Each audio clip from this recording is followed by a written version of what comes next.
जन्नत के बारे में दो रंगों का जिक्र आता है कुरान शरीफ में, एक सबज रंग उसका भी जिक्र और सफ़ेद रंग का, तो इसमें हिकमत क्या है?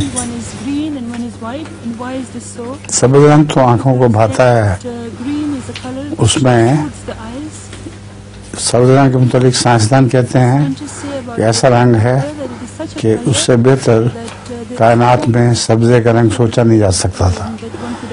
आंख फोकस करने में सबज रंग के ऊपर दिक्कत महसूस नहीं करती, हर दूसरे रंग पर दिक्कत महसूस करती है। तो जन्नत का रंग सबज से इतनी मुझे मुराद है कि वो आंखों को लुभाएगा। सफ़ेद वो है जो सारी शुआएं मुनक़िस कर देता है तमाम तर, और वो जितना भी नूर होगा जन्नत का वो सारा मुनक़िस हो जाएगा। लतीफ़ा है कोई आपकी जगह मैं सुना देता हूँ एक, वरना वक्त बड़ी जल्दी ख़त्म हो जाएगा आज। एक आदमी के घर चोर आया, वो खुद तो बेचारा पतला दुबला ही था, उसकी बीवी बहुत मोटी और मुस्टंडी थी।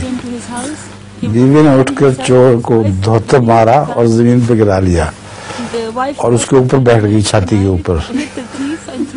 तो मालिक ने नौकर को आवाज दी कि भाग के जाओ और पुलिस को बुला के लाओ। कुछ देर के बाद उसने आवाज दी कि आया नहीं अभी तक, क्या बात है? उसने कहा मैं अभी अपनी जूती ढूंढ रहा हूँ, जूती नहीं मिल रही। चोर ने आवाज दी कि भाई जूती मेरी पहन लो, मुझे इस बला से निजात दिलाओ।